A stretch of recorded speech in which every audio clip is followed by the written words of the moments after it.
Assalamualaikum warahmatullahi wabarakatuh.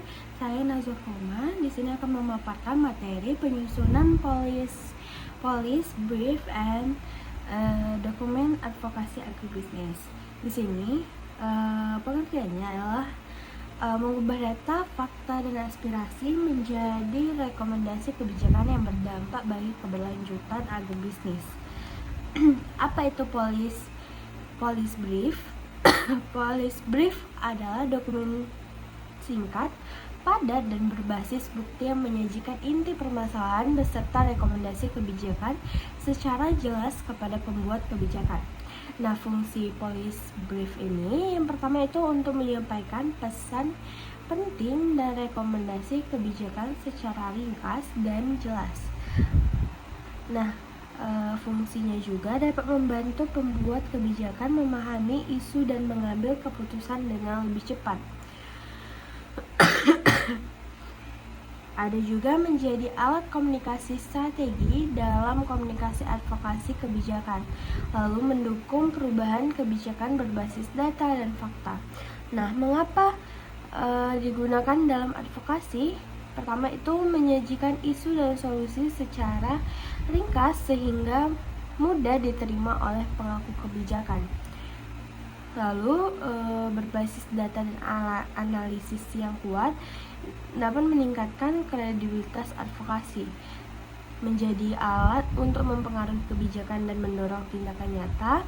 Lalu yang terakhir itu efisien dan efektif dalam menyampaikan pesan kepada audiens yang sibuk.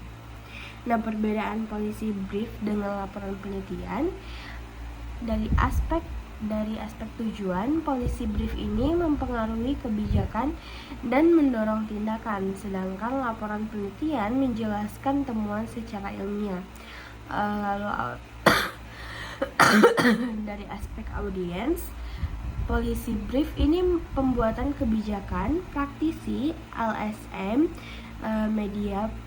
media dan publik umum, sedangkan laporan penelitian itu akademisi, peneliti, dan mahasiswa. Lalu aspek panjang dari polisi brief ini singkat, dari 2 sampai 4 halaman. Lalu laporan penelitian ini berupa panjang dari puluhan sampai ratusan halaman. Nah, aspek bahasa, polisi brief ini sederhana, komunikatif, dan mudah dipahami. Dari bahasa laporan penelitian, secara akademik, formal, dan teknis. Lalu aspek isi utama dari ringkasan masalah, polisi brief itu dari ringkasan masalah, analisis singkat, dan rekomendasi kebijakan. Nah, dari laporan penelitian, isi utamanya itu tentang metodologi, teori, hasil penelitian secara detail. Lalu ada aspek output akhir, rekomendasi kebijakan yang siap digunakan, pengetahuan baru atau temuan ilmiah. Nah, mengapa polisi brief itu penting? Polisi brief itu menjembatani data dan kebijakan ringkas, berbasis bukti, dan fokus pada solusi untuk mengambil keputusan yang baik. Nah, pembuat kebijakan tidak membaca laporan panjang. Mereka memiliki waktu terbatas dan banyak dokumen yang harus dibaca. Polisi brief menjanjikan informasi inti secara padat, lalu informasi harus secara ringkas. Nah, ringkas yang jelas membantu pembuat kebijakan memahami masalah dan solusi tanpa membaca halaman demi halaman.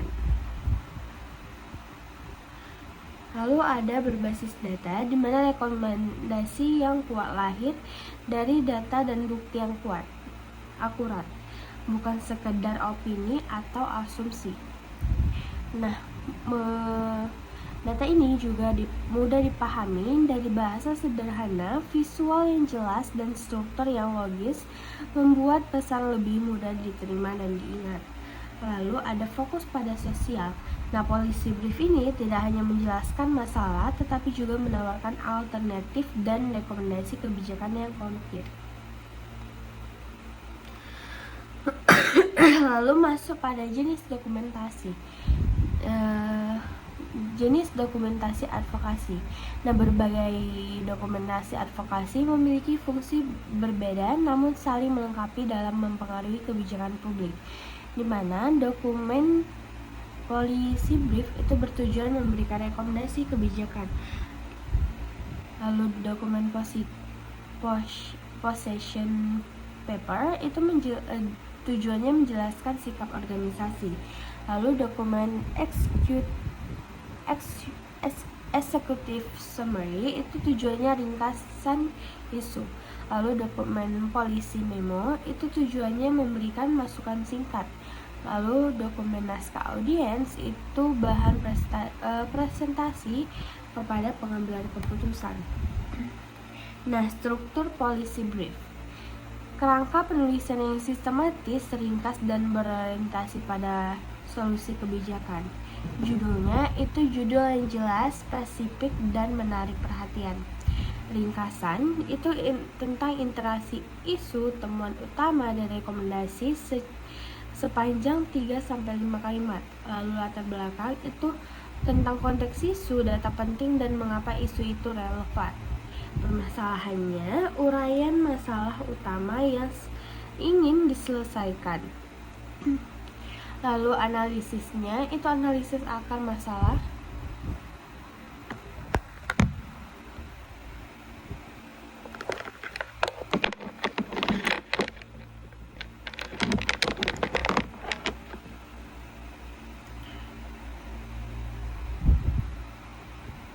fakta, data, dan dampaknya. Lalu alternatif solusi, di mana opsi kebijakan atau solusi yang dapat dipertimbangkan. Nah, ada juga rekomendasi terbaik yang spesifik dan dapat ditindaklanjuti. Ada juga lalu terakhir itu penutup, di mana penegasan kembali urgensi dan harapan tindak lanjut. Nah, tips penting itu yang pertama, gunakan bahasa sederhana dan langsung ke inti. Lalu dukungan dengan data dan bukti yang kredibel. Lalu pahami audiens, fokus pada informasi yang mereka butuhkan. Nah, hindari jargon dan penjelasan yang bertele-tele, dan pastikan rekomendasi realistis dan sesuai kewenangan. Nah, menulis latar belakang masalah. Fondasi penting untuk meyakinkan pembuat kebijakan bahwa isu yang diangkat layak mendapatkan perhatian. Hal yang harus ditulis pertama itu kondisi saat ini, di mana gambar situasi aktual di lapangan tanpa opini apa adanya. Lalu fakta, sajikan pernyataan objektif yang dapat diverifikasi dan terjadi. Nah, datanya gunakan angka statistik atau hasil survei untuk memperkuat argumen. Lalu urgensinya, di mana jelaskan mengapa masalah ini penting segera diatasi dan siapa yang terdampak. Nah, latar belakang yang kuat menjadi dasar lahirnya solusi yang tepat. Contoh sederhana, kasus tentang harga gabah turun saat panen raya. Nah, kondisi saat ini setiap musim panen raya, harga gabah di tingkat petani mengalami penurunan signifikan. Faktanya, petani menerima harga gabah di bawah biaya produksi. Nah, data BPS 2024 mencatat harga gabah turun 18% dibandingkan bulan sebelumnya pada periode panen raya di 10 provinsi sentral. Nah, urgensinya, jika dibiarkan pendapatan petani menurun, minat petani berkurang dan ketahanan pangan terancam. Nah, latar belakang yang jelas berbasis fakta dan data akan membuat rekomendasi Anda lebih kuat dan sulit diabaikan. Lalu menyusun analisis masalah.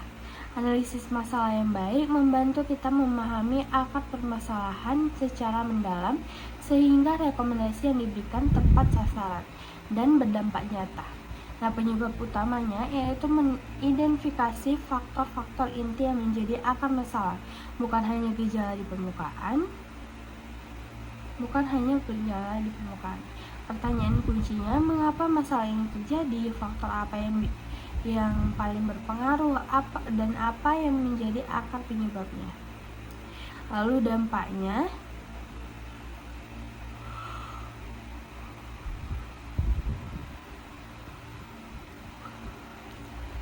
menjelaskan konsekuensi yang ditimbulkan jika masalah tidak segera ditangani. Pertanyaan kunci yang pertama itu apa akibat jangka pendek dan jangka panjang? Lalu bagaimana dampaknya terhadap tujuan yang ingin dicapai? Nah, pihak terdampak di pertama itu menentukan individu, kelompok, atau pihak yang merasakan langsung maupun tidak langsung akibat masalah tersebut. Lalu pertanyaan kunci, siapa saja yang terkena dampak? Bagaimana tingkat pengaruhnya terhadap mereka? Lalu ada bukti pendukung di mana menggunakan data, fakta, dan hasil penelitian atau sumber terpercaya untuk memperkuat analisis. Pertanyaan kuncinya yang pertama itu data atau fakta terkena mendukung. Lalu yang kedua, dari mana sumber informasinya. Ketiga itu seberapa valid dan relevan. Nah, teknik analisis yang dapat digunakan yang pertama fishbone diagram, mengurangi penyebab masalah ke dalam beberapa kategori utama. Lalu ada pohon masalah, melihat hubungan sebab akibat secara sistematis dan akar hingga akibat. Lalu ada analisis SWOT di mana mengidentifikasikan faktor internal dan eksternal yang berpengaruh. Lalu ada analisis data, mengelola data kuantitatif maupun kualitatif untuk menemukan pola. Nah, alur analisis masalah yang pertama itu kumpulkan data, fakta. Lalu yang kedua itu identifikasi penyebab utama. Yang ketiga itu tentukan dampak dan pihak terdampak. Lalu kumpulkan bukti pendukung hingga simpulkan dan rumuskan inti masalah. Tip analisis yang efektif, pertama fokuskan fakta bukan asumsi. 2. Gunakan data yang akurat dan terkini. 3. Libatkan berbagai partisipatif agar lebih komparatif. Lalu selalu kaitkan dengan tujuan advokasi yang ingin dicapai. Analisis yang mendalam adalah fondasi dari rekomendasi kebijakan yang kuat dan solusi yang berkelanjutan.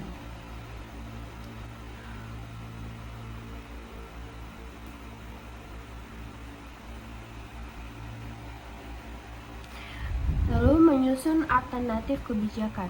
Alternatif kebijakan adalah beberapa pilihan solusi yang dapat diambil untuk mengatasi masalah. Setiap alternatif memiliki kelebihan dan kekurangan yang perlu dipertimbangkan sebelum menentukan pilihan terbaik. Yang pertama itu masalah. Identifikasi masalah utama yang ingin diselesaikan. Contoh, harga gabah petani turun saat panen raya. Nah, alternatif kebijakan yang pertama, alternatif A itu pemerintah membeli gabah petani melalui bulog pada harga dasar tertentu. Nah, alternatif B, membentuk koperasi petani untuk meningkatkan posisi tawar dan akses pasar. Lalu alternatif C, mendorong industri pengolahan gabah di daerah agar nilai tambah meningkat. Nah, pilihan terbaik yaitu pilihan alternatif yang paling efektif, efisien, dan realistis dilaksanakan. Keputusan berbasis data analisis dan pertimbangan dampak jangka panjang. Nah, kriteria kelebihan dari alternatif A itu cepat menstabilkan harga, melindungi petani dari kerugian jangka pendek, lalu pemerintah memiliki kapasitas dan jaringan melalui bulog. Nah, kekurangannya itu membutuhkan anggaran besar, resiko penumpukan stok, tidak menyentuh akar masalah struktur pasar. Lalu alternatif B,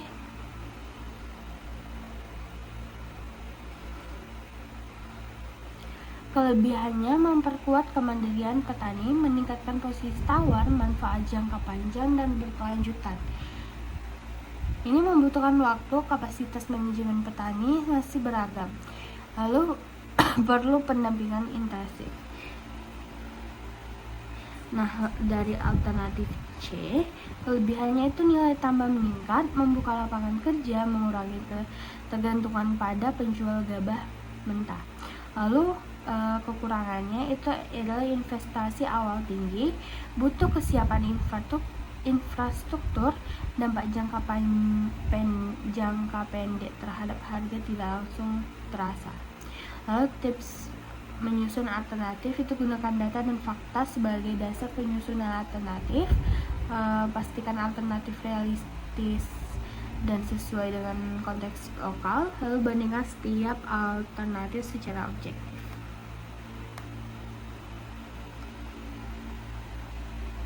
Lalu menulis rekomendasi kebijakan. Nah, rekomendasi yang baik adalah jembatan antara analisis masalah dan tindakan nyata. Rekomendasi harus spesifik, jelas, terarah, dan tidak menimbulkan multitafsir. Lalu realistis, di mana masuk akal, mempertimbangkan sumber daya, waktu, dan kondisi yang ada, dapat dilaksanakan. Langkah yang dilaksanakan dapat diimplementasikan secara nyata di lapangan. Nah, lalu sesuai dengan kewenangan, selaras dengan tugas, fungsi, dan kewenangan pihak mengambil keputusan. Lalu berbasis bukti, didukung data, fakta, dan analisis yang valid serta dapat dipertanggungjawabkan. Contoh rekomendasi: pemerintah daerah perlu menetapkan harga dasar gabah sesuai biaya produksi dan memperkuat sistem penyerapan gabah melalui bulog di tingkat kecamatan untuk menjaga stabilitas harga saat panen raya. Nah, kesalahan dalam menulis policy brief yang efektif harus ringkas, berbasis bukti, dan mudah dipahami. Hindari kesalahan berikut agar rekomendasi yang disampaikan benar-benar tepat. Yang pertama, informasi bertele-tele membuat pembaca kehilangan fokus pada pesan utama. Lalu opini tanpa data, argumen hanya berdasarkan pendapat tanpa didukung oleh data atau bukti yang valid. Lalu solusi tidak realistis, di mana usulan solusi tidak sesuai kondisi nyata. Lalu ada bahasa ilmiah berlebihan, penggunaan ilmiah teknik, dan kalimat kompleks membuat sulit dipahami. Lalu ada rekomendasi tidak jelas.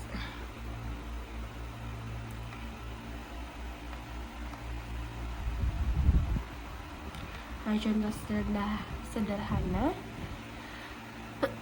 harga cabai turun saat panen. Berikut contoh format brief yang ringkas dan mudah dipahami. Judul, di mana judul singkat dan menarik perhatian. Intisari masalah, temuan penting, dan rekomendasi utama. Gambaran singkat tentang masalah yang dihadapi, fakta penyebab, data, dan fakta pendukung atau dampaknya. Lalu ada solusi, alternatif solusi yang dapat dipertimbangkan. Lalu ada rekomendasi, di mana pilihan solusi terbaik yang disarankan untuk diambil.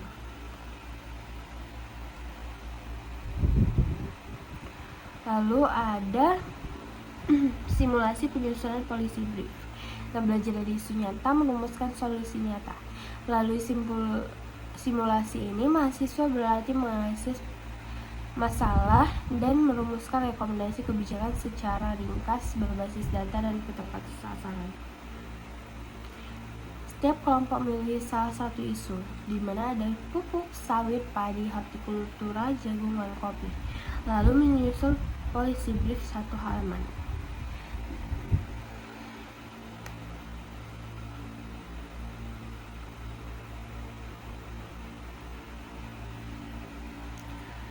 Studi kasus, penyusunan policy brief, dan dokumentasi.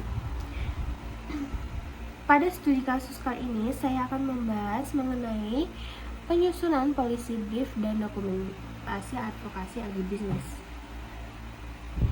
Kasus yang saya pilih adalah masalah rendahnya harga gabah yang dialami petani di Kabupaten Aceh Utara. Kasus ini sering terjadi hampir setiap musim panen dan membutuhkan kebijakan pemerintah agar kesejahteraan petani tetap terjaga. Yang melatar belakangi yaitu Kabupaten Aceh Utara merupakan salah satu daerah penghasil padi di Provinsi Aceh. Sebagian besar masyarakat bekerja sebagai petani padi dan menggantungkan penghasilannya dari hasil panen. Namun, Setiap musim panen raya, petani justru menghadapi masalah yang sama, yaitu harga gabah turun drastis. Kondisi ini terjadi karena pada saat panen raya, jumlah gabah yang tersedia sangat banyak, sedangkan jumlah pembeli tidak bertambah. Akibatnya harga gabah menjadi rendah.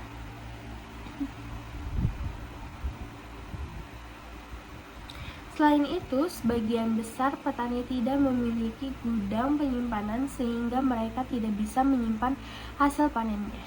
Mereka terpaksa menjual gabah kepada tengkulak dengan harga murah karena membutuhkan uang untuk memenuhi kebutuhan sehari-hari maupun modal tanam berikutnya. Nah, masalah ini berlangsung hampir setiap tahun karena kesejahteraan petani cukup sulit meningkat meskipun hasil panen cukup baik.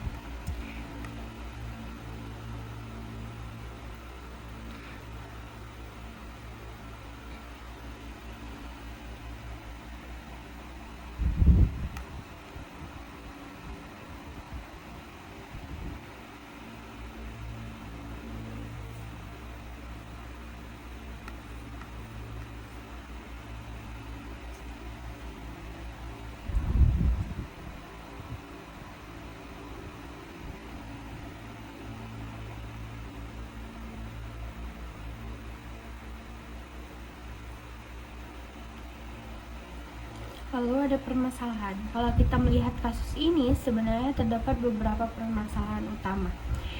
Pertama, harga gabah selalu turun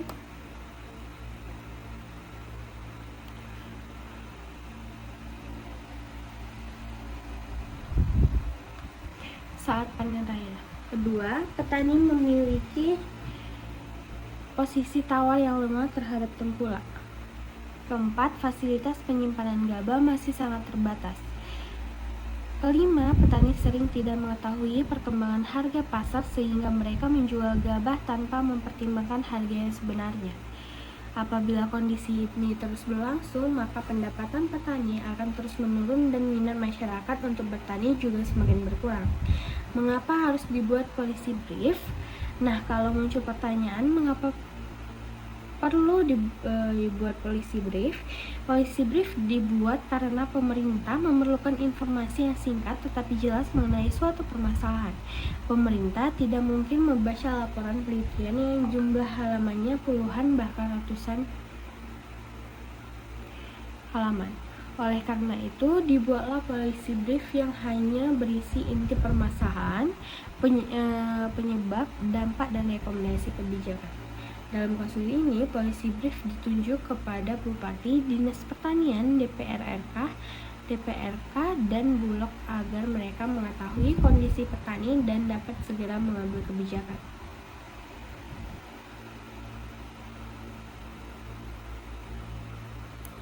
Isi dari policy brief itu pertama, ringkasan masalah. Pada bagian ini menjelaskan bahwa harga gabah selalu turun setiap musim panen sehingga petani mengalami kerugian. Kedua, data pendukung. Misalnya terdapat data yang menunjukkan produksi padi meningkat, tetapi harga gabah justru turun. Selain itu, hasil wawancara dengan petani menunjukkan bahwa mereka terpaksa menjual gabah karena tidak memiliki tempat penyimpanan. Ketiga, dampak. Apabila masalah ini tidak segera diatasi, maka kesejahteraan petani akan menurun. Generasi muda juga semakin tidak tertarik bekerja di sektor pertanian. Dalam jangka panjang, kondisi ini dapat mengancam ketahanan pangan daerah. Keempat, alternatif kebijakan. Ada beberapa solusi yang bisa diberikan, misalnya menambah pembelian gabah oleh Bulog saat panen raya, membangun gudang penyimpanan gabah, lalu memberikan bantuan mesin pengering gabah, menyediakan aplikasi informasi harga sehingga petani mengetahui harga pasar. Kelima, rekomendasi yang dipilih adalah memperbesar penyerapan gabah oleh Bulog.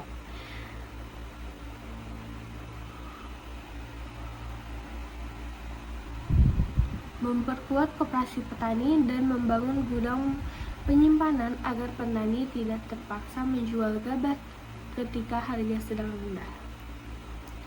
Lalu ada dokumentasi hak advokasi. Selain policy brief, tim juga membuat dokumentasi advokasi. Kalau policy brief hanya sekedar 2-4 halaman, dokumen advokasi jauh lebih lengkap. Di dalamnya terdapat latar belakang masalah, tujuan advokasi, dan data hasil penelitian, analisis penyebab masalah, pihak-pihak yang akan diajak bekerja sama, strategi advokasi, sampai rencana tindak lanjut. Nah, kondisi ini digunakan ketika melakukan audiensi dengan pemerintah daerah atau DPRD. Dengan adanya dokumen advokasi, seluruh argumen yang disampaikan memiliki dasar yang kuat karena didukung oleh data dan hasil penelitian. Jadi, dokumen advokasi berfungsi sebagai pedoman selama proses advokasi berlangsung. Nah, hasil yang diharapkan apabila rekomendasi tersebut diterapkan oleh pemerintah, maka diharapkan harga gabah menjadi lebih stabil, pendapatan petani meningkat, petani tidak lagi bergantung pada tengkulak, koperasi petani menjadi lebih aktif, dan yang paling penting, kesejahteraan petani dapat meningkat sehingga sektor pertanian advokasi agribisnis. Di sini pengertiannya adalah mengubah data, fakta, dan aspirasi menjadi rekomendasi kebijakan yang berdampak bagi keberlanjutan agribisnis. Apa itu policy brief? Policy brief adalah dokumen singkat, padat, dan berbasis bukti yang menyajikan inti permasalahan beserta rekomendasi kebijakan secara jelas kepada pembuat kebijakan. Nah, fungsi policy brief ini yang pertama itu untuk menyampaikan pesan penting dan rekomendasi kebijakan secara ringkas dan jelas. Nah, fungsinya juga dapat membantu pembuat kebijakan memahami isu dan mengambil keputusan dengan lebih cepat. Ada juga menjadi alat komunikasi strategi dalam komunikasi advokasi kebijakan, lalu mendukung perubahan kebijakan berbasis data dan fakta. Nah, mengapa digunakan dalam advokasi? Pertama itu menyajikan isu dan solusi secara ringkas sehingga mudah diterima oleh pemangku kebijakan. Lalu berbasis data dan analisis yang kuat dapat meningkatkan kredibilitas advokasi, menjadi alat untuk mempengaruhi kebijakan dan mendorong tindakan nyata. Lalu yang terakhir itu efisien dan efektif dalam menyampaikan pesan kepada audiens yang sibuk. Nah, perbedaan policy brief dengan laporan penelitian dari aspek tujuan, policy brief ini mempengaruhi kebijakan dan mendorong tindakan, sedangkan laporan penelitian menjelaskan temuan secara ilmiah. Lalu dari aspek audiens, policy brief ini pembuatan kebijakan, praktisi, LSM, media dan publik umum, sedangkan laporan penelitian itu akademisi, peneliti, dan mahasiswa. Lalu aspek panjang dari policy brief ini singkat, dari 2-4 halaman. Lalu laporan penelitian ini berupa panjang dari puluhan sampai ratusan halaman. Nah, aspek bahasa, policy brief ini sederhana, komunikatif, dan mudah dipahami. Dari bahasa laporan penelitian, secara akademik, formal, dan teknis. Lalu aspek isi utama dari ringkasan masalah, policy brief itu dari ringkasan masalah, analisis singkat, dan rekomendasi kebijakan. Nah, dari laporan penelitian, isi utamanya itu tentang metodologi, teori, hasil penelitian secara detail. Lalu ada aspek output akhir, rekomendasi kebijakan yang siap digunakan, pengetahuan baru, atau temuan ilmiah. Nah, mengapa policy brief itu penting? Policy brief itu menjembatani data dan kebijakan ringkas, berbasis bukti dan fokus pada solusi untuk mengambil keputusan yang baik. Nah, pembuat kebijakan tidak membaca laporan panjang. Mereka memiliki waktu terbatas dan banyak dokumen yang harus dibaca. Policy brief menjanjikan informasi inti secara padat, lalu informasi harus secara ringkas. Nah, ringkas yang jelas membantu pembuat kebijakan memahami masalah dan solusi tanpa membaca halaman demi halaman. Lalu ada berbasis data, di mana rekomendasi yang kuat lahir dari data dan bukti yang akurat, bukan sekedar opini atau asumsi. Nah, data ini juga mudah dipahami dari bahasa sederhana, visual yang jelas, dan struktur yang logis, membuat pesan lebih mudah diterima dan diingat. Lalu ada fokus pada sosial. Nah, policy brief ini tidak hanya menjelaskan masalah, tetapi juga menawarkan alternatif dan rekomendasi kebijakan yang konkret. Lalu masuk pada jenis dokumentasi. Jenis dokumentasi advokasi.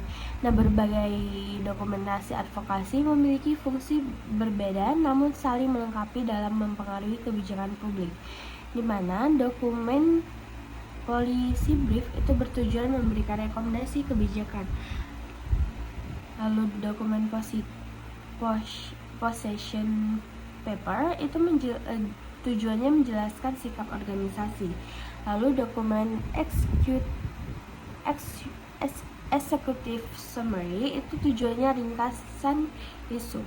Lalu dokumen policy memo itu tujuannya memberikan masukan singkat. Lalu dokumen naskah audiens itu bahan presentasi kepada pengambilan keputusan.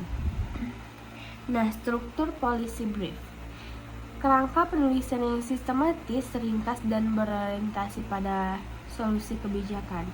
Judulnya itu judul yang jelas, spesifik, dan menarik perhatian. Ringkasan itu tentang interaksi isu, temuan utama, dan rekomendasi sepanjang 3-5 kalimat. Lalu latar belakang itu tentang konteks isu, data penting, dan mengapa isu itu relevan. Permasalahannya, uraian masalah utama yang ingin diselesaikan. Lalu analisisnya itu analisis akar masalah,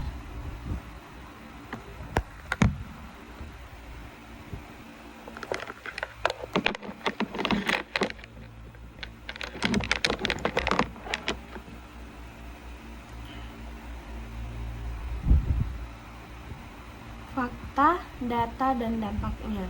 Lalu alternatif solusi, di mana opsi kebijakan atau solusi yang dapat dipertimbangkan. Nah, ada juga rekomendasi terbaik yang spesifik dan dapat ditindaklanjuti. Ada juga lalu terakhir itu penutup, di mana penegasan kembali urgensi dan harapan tindak lanjut. Nah, tips penting itu yang pertama, gunakan bahasa sederhana dan langsung ke inti. Lalu dukungan dengan data dan bukti yang kredibel. Lalu pahami audiens, fokus pada informasi yang mereka butuhkan. Nah, hindari jargon dan penjelasan yang bertele-tele, dan pastikan rekomendasi realistis dan sesuai kewenangan. Nah, menulis latar belakang masalah. Fondasi penting untuk meyakinkan pembuat kebijakan bahwa isu yang diangkat layak mendapatkan perhatian. Hal yang harus ditulis, pertama itu kondisi saat ini, di mana gambar situasi aktual di lapangan tanpa opini apa adanya. Lalu fakta, sajikan pernyataan objektif yang dapat diverifikasi dan terjadi. Nah, datanya gunakan angka statistik atau hasil survei untuk memperkuat argumen. Lalu urgensinya, di mana jelaskan mengapa masalah ini penting segera diatasi dan siapa yang terdampak. Nah, latar belakang yang kuat menjadi dasar lahirnya solusi yang tepat. Contoh sederhana, kasus tentang harga gabah turun saat panen raya. Nah, kondisi saat ini setiap musim panen raya, harga gabah di tingkat petani mengalami penurunan signifikan. Faktanya, petani menerima harga gabah di bawah biaya produksi. Nah, data BPS 2024 mencatat harga gabah turun 18% dibandingkan bulan sebelumnya pada periode panen raya di 10 provinsi sentral. Nah, urgensinya jika dibiarkan pendapatan petani menurun, minat petani berkurang dan ketahanan pangan terancam. Nah, latar belakang yang jelas berbasis fakta dan data akan membuat rekomendasi Anda lebih kuat dan sulit diabaikan. Lalu menyusun analisis masalah. Analisis masalah yang baik membantu kita memahami akar permasalahan secara mendalam sehingga rekomendasi yang diberikan tepat sasaran dan berdampak nyata. Nah, penyebab utamanya yaitu mengidentifikasi faktor-faktor inti yang menjadi akar masalah, bukan hanya gejala di permukaan. Pertanyaan kuncinya, mengapa masalah ini terjadi, faktor apa yang paling berpengaruh, dan apa yang menjadi akar penyebabnya. Lalu dampaknya.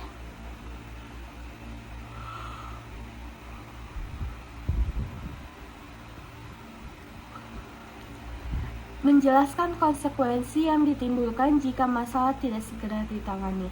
Pertanyaan kunci yang pertama itu apa akibat jangka pendek dan jangka panjang? Lalu bagaimana dampaknya terhadap tujuan yang ingin dicapai? Nah, pihak terdampak di pertama itu menentukan individu, kelompok, atau pihak yang merasakan langsung maupun tidak langsung akibat masalah tersebut. Lalu pertanyaan kunci, siapa saja yang terkena dampak? Bagaimana tingkat pengaruhnya terhadap mereka? Lalu ada bukti pendukung di mana menggunakan data, fakta, dan hasil penelitian atau sumber terpercaya untuk memperkuat analisis. Pertanyaan kuncinya yang pertama itu data atau fakta terkena mendukung. Lalu yang kedua, dari mana sumber informasinya. Ketiga itu seberapa valid dan relevan. Nah, teknik analisis yang dapat digunakan, yang pertama fishbone diagram, mengurangi penyebab masalah ke dalam beberapa kategori utama. Lalu ada pohon masalah, melihat hubungan sebab akibat secara sistematis dan akar hingga akibat. Lalu ada analisis SWOT, di mana mengidentifikasikan faktor internal dan eksternal yang berpengaruh. Lalu ada analisis data, mengelola data kuantitatif maupun kualitatif untuk menemukan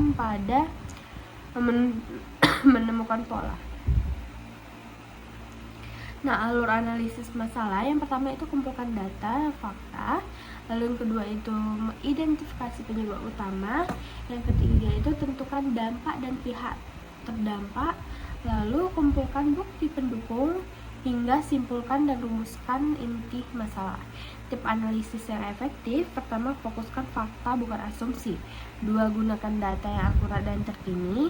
3, libatkan berbagai partisipatif agar lebih komparatif.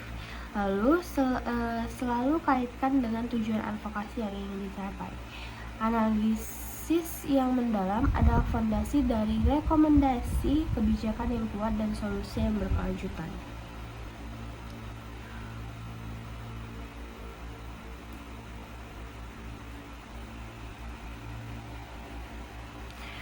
Lalu menyusun alternatif kebijakan. Alternatif kebijakan adalah beberapa pilihan solusi yang dapat diambil untuk mengatasi masalah. Setiap alternatif memiliki kelebihan dan kekurangan yang perlu dipertimbangkan sebelum menentukan pilihan terbaik. Yang pertama itu masalah. Identifikasi masalah utama yang ingin diselesaikan. Contoh, harga gabah petani turun saat panen raya.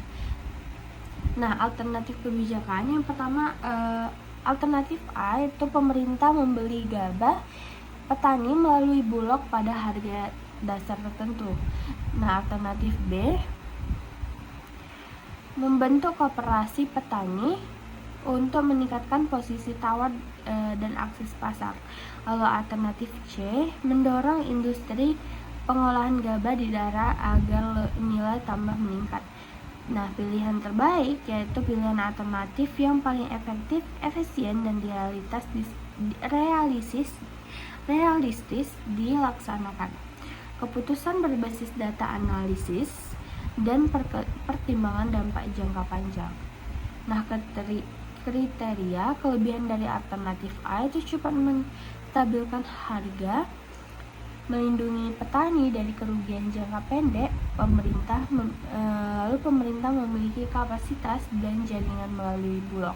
Nah, kekurangannya itu membutuhkan anggaran besar, resiko penumpukan stok, tidak menyentuh akar masalah struktur pasar. Lalu alternatif B,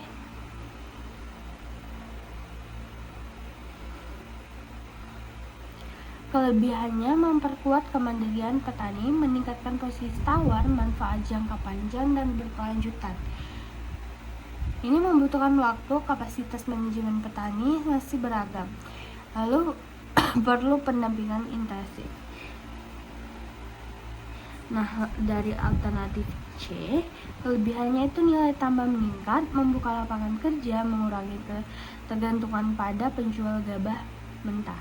Lalu kekurangannya itu adalah investasi awal tinggi, butuh kesiapan infrastruktur, dampak jangka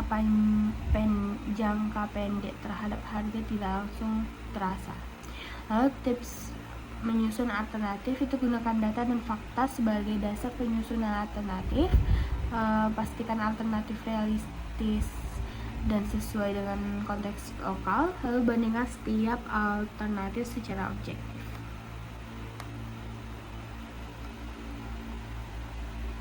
Lalu menulis rekomendasi kebijakan. Nah, rekomendasi yang baik adalah jembatan antara analisis masalah dan tindakan nyata.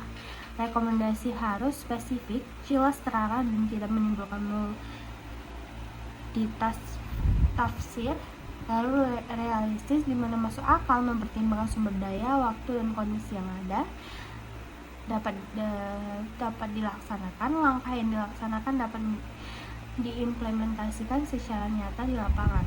Nah, lalu sesuai dengan kewenangan, selaras dengan tugas, fungsi, dan kewenangan pihak mengambil keputusan.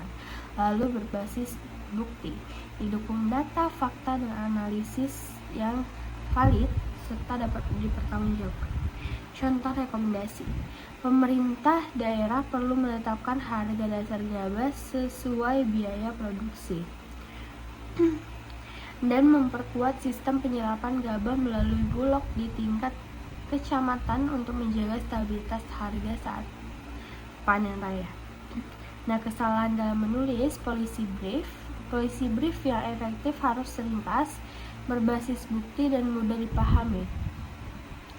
Hindari kesalahan berikut agar rekomendasi yang disampaikan benar-benar tepat. Yang pertama, informasi bertele-tele membuat pembaca kehilangan fokus pada pesan utama. Lalu opening tanpa data, argumen hanya berdasarkan pendapat tanpa didukung oleh data atau bukti yang valid. Lalu solusi tidak realistis, di mana usulan solusi tidak sesuai kondisi nyata. Lalu ada bahasa ilmiah berlebihan, penggunaan ilmiah teknik, dan kalimat kompleks membuat sulit dipahami. Lalu ada rekomendasi tidak jelas.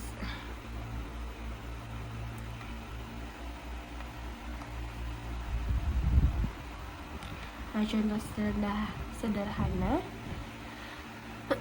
harga cabai turun saat panen. Berikut contoh format brief yang ringkas dan mudah dipahami. Judul, di mana judul singkat dan menarik perhatian. Intisari masalah, temuan penting, dan rekomendasi utama. Gambaran singkat tentang masalah yang dihadapi, fakta penyebab, data, dan fakta pendukung atau dampaknya. Lalu ada solusi, alternatif solusi yang dapat dipertimbangkan. Lalu ada rekomendasi, di mana pilihan solusi terbaik yang disarankan untuk diambil.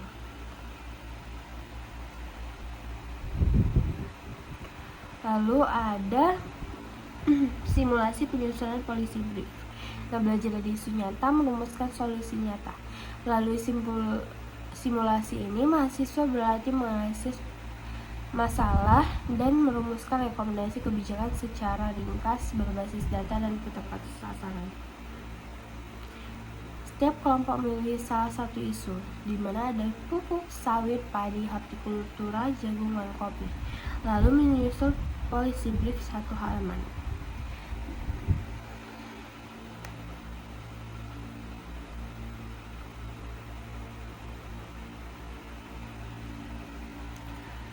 Studi kasus, penyusunan polisi brief dan dokumentasi. Pada studi kasus kali ini, saya akan membahas mengenai penyusunan polisi brief dan dokumentasi advokasi agribisnis. Kasus yang saya pilih adalah masalah rendahnya harga gabah yang dialami petani di Kabupaten Aceh Utara. Kasus ini sering terjadi hampir setiap musim panen dan membutuhkan kebijakan pemerintah agar kesejahteraan petani tetap terjaga. Yang melatar belakangi yaitu Kabupaten Aceh Utara merupakan salah satu daerah penghasil padi di Provinsi Aceh. Sebagian besar masyarakat bekerja sebagai petani padi dan menggantungkan penghasilannya dari hasil panen. Namun, setiap musim panen raya, petani justru menghadapi masalah yang sama, yaitu harga gabah turun drastis. Kondisi ini terjadi karena pada saat panen raya, jumlah gabah yang tersedia sangat banyak, sedangkan jumlah pembeli tidak bertambah. Akibatnya harga gabah menjadi rendah.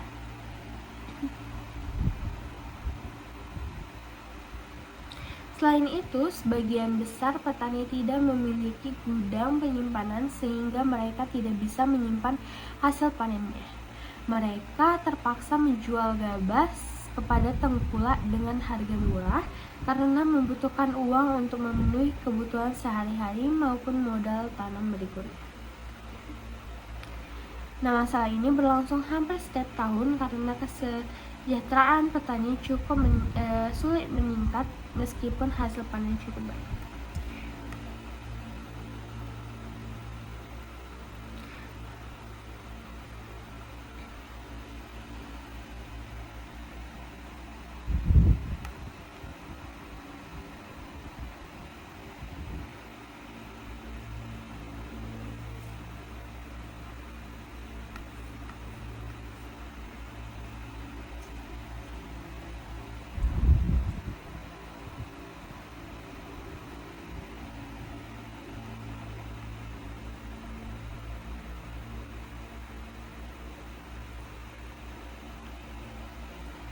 Lalu ada permasalahan. Kalau kita melihat kasus ini, sebenarnya terdapat beberapa permasalahan utama. Pertama, harga gabah selalu turun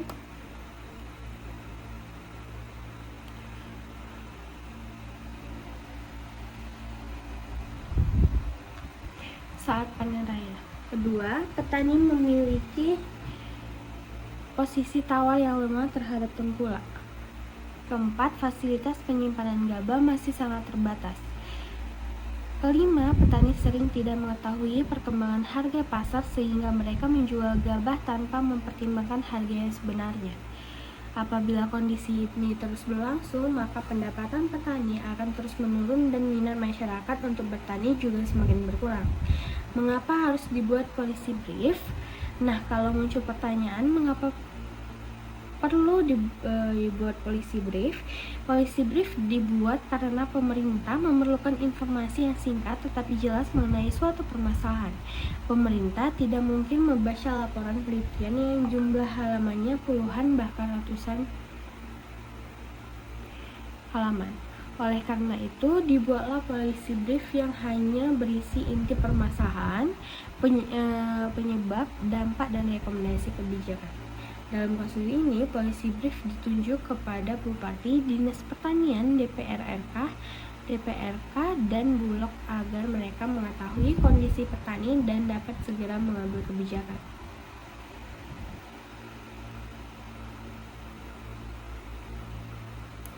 Isi dari polisi brief yaitu Pertama, ringkasan masalah. Pada bagian ini menjelaskan bahwa harga gabah selalu turun setiap musim panen sehingga petani mengalami kerugian.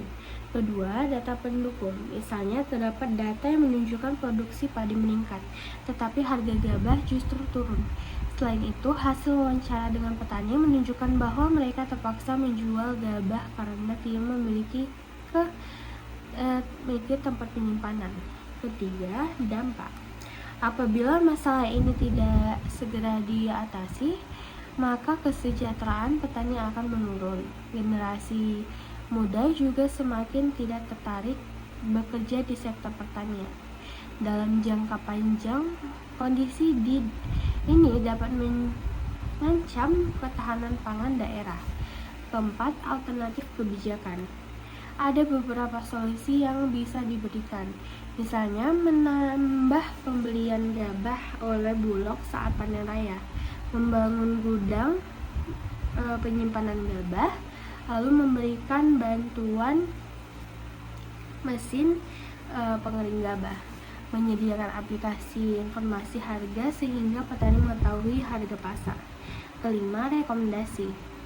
Rekomendasi yang dipilih adalah memperbesar penyerapan gabah oleh Bulog,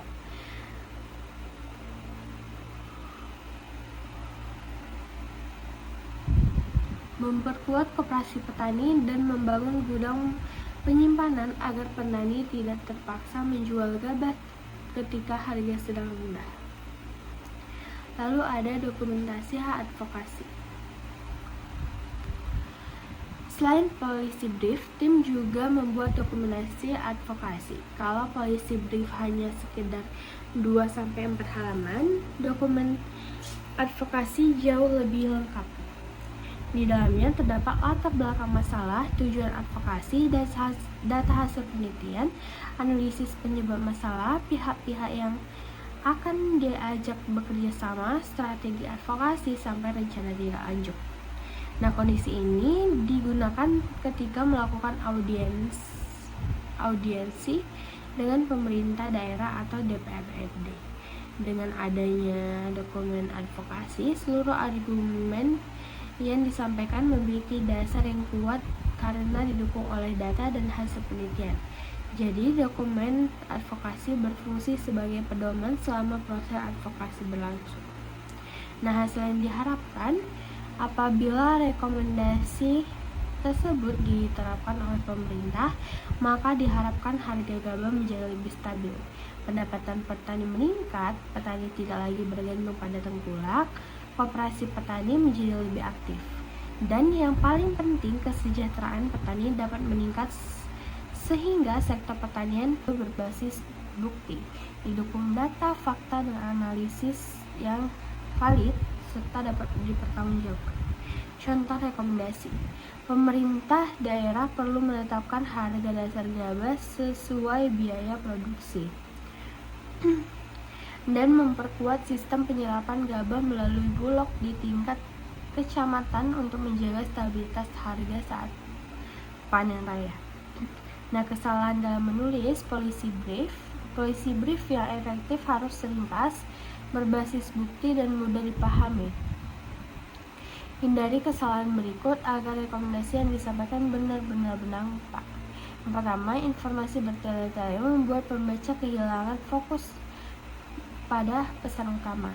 Lalu, opini tanpa data, argumen hanya berdasarkan pendapat tanpa didukung oleh data atau bukti yang valid.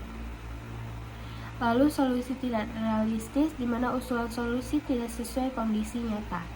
Lalu ada bahasa ilmiah berlebihan, penggunaan ilmiah teknik, dan kalimat kompleks membuat sulit dipahami.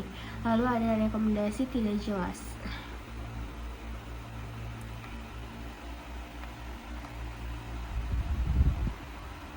Nah, contoh sederhana harga cabai turun saat panen. Berikut contoh format brief yang ringkas dan mudah dipahami. Judul, dimana judul singkat dan menarik perhatian. Intisari masalah, temuan penting, dan rekomendasi utama. Gambaran singkat tentang masalah yang dihadapi, fakta penyebab, data dan fakta pendukung atau dampaknya. Lalu ada solusi, alternatif solusi yang dapat dipertimbangkan. Lalu ada rekomendasi di mana pilihan solusi terbaik yang disarankan untuk diambil.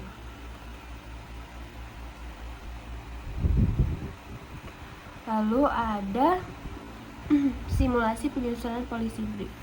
Nah, belajar dari isu nyata, merumuskan solusi nyata. Melalui simulasi ini, mahasiswa berlatih menganalisis masalah dan merumuskan rekomendasi kebijakan secara ringkas berbasis data dan tepat sasaran. Setiap kelompok memilih salah satu isu, di mana ada pupuk, sawit, padi, hortikultura, jagung, dan kopi. Lalu menyusun policy brief 1 halaman.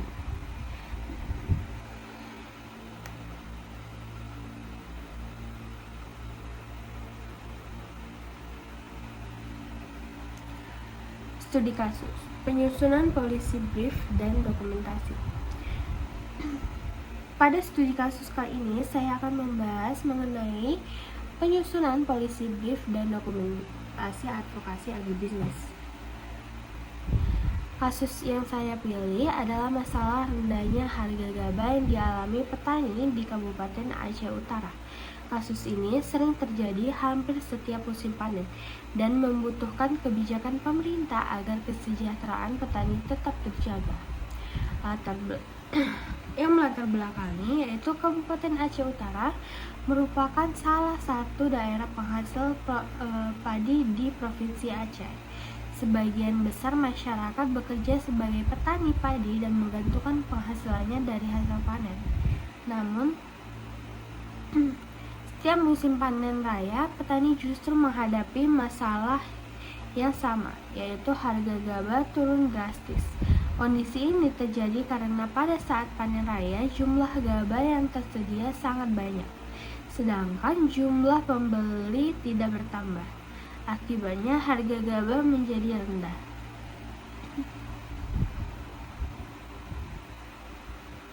Selain itu, sebagian besar petani tidak memiliki gudang penyimpanan sehingga mereka tidak bisa menyimpan hasil panennya. Mereka terpaksa menjual gabah kepada tengkulak dengan harga murah karena membutuhkan uang untuk memenuhi kebutuhan sehari-hari maupun modal tanam berikutnya. Nah, masalah ini berlangsung hampir setiap tahun karena kesejahteraan petani cukup sulit meningkat meskipun hasil panen cukup baik.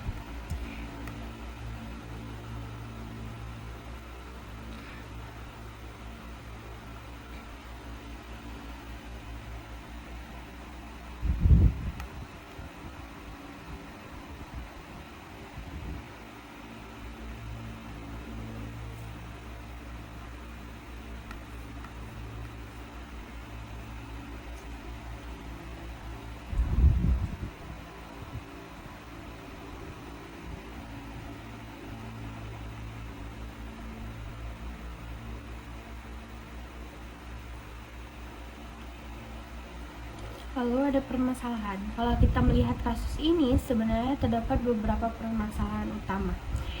Pertama, harga gabah selalu turun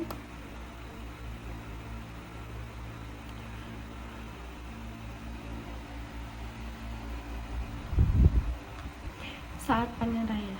Kedua, petani memiliki posisi tawar yang lemah terhadap tengkulak. Keempat, fasilitas penyimpanan gabah masih sangat terbatas. Kelima, petani sering tidak mengetahui perkembangan harga pasar sehingga mereka menjual gabah tanpa mempertimbangkan harga yang sebenarnya. Apabila kondisi ini terus berlangsung, maka pendapatan petani akan terus menurun dan minat masyarakat untuk bertani juga semakin berkurang. Mengapa harus dibuat policy brief? Nah, kalau muncul pertanyaan mengapa perlu dibuat policy brief? Policy brief dibuat karena pemerintah memerlukan informasi yang singkat tetapi jelas mengenai suatu permasalahan. Pemerintah tidak mungkin membaca laporan penelitian yang jumlah halamannya puluhan bahkan ratusan halaman. Oleh karena itu, dibuatlah policy brief yang hanya berisi inti permasalahan, penyebab, dampak, dan rekomendasi kebijakan. Dalam kasus ini, polisi brief ditunjuk kepada Bupati, Dinas Pertanian, DPRK, dan Bulog agar mereka mengetahui kondisi petani dan dapat segera mengambil kebijakan.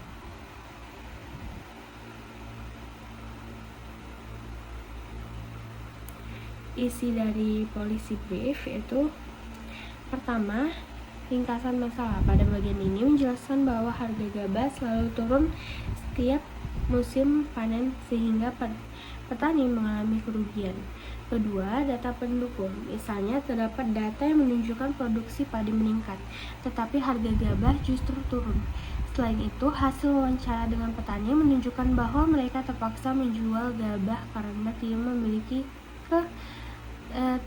tempat penyimpanan. Ketiga, dampak. Apabila masalah ini tidak segera diatasi, maka kesejahteraan petani akan menurun. Generasi muda juga semakin tidak tertarik bekerja di sektor pertanian. Dalam jangka panjang, kondisi ini dapat mengancam ketahanan pangan daerah. Keempat, alternatif kebijakan. Ada beberapa solusi yang bisa diberikan, misalnya menambah pembelian gabah oleh Bulog saat panen raya, membangun gudang penyimpanan gabah, lalu memberikan bantuan mesin pengering gabah, menyediakan aplikasi informasi harga sehingga petani mengetahui harga pasar. Kelima, rekomendasi yang dipilih adalah memperbesar penyerapan gabah oleh Bulog.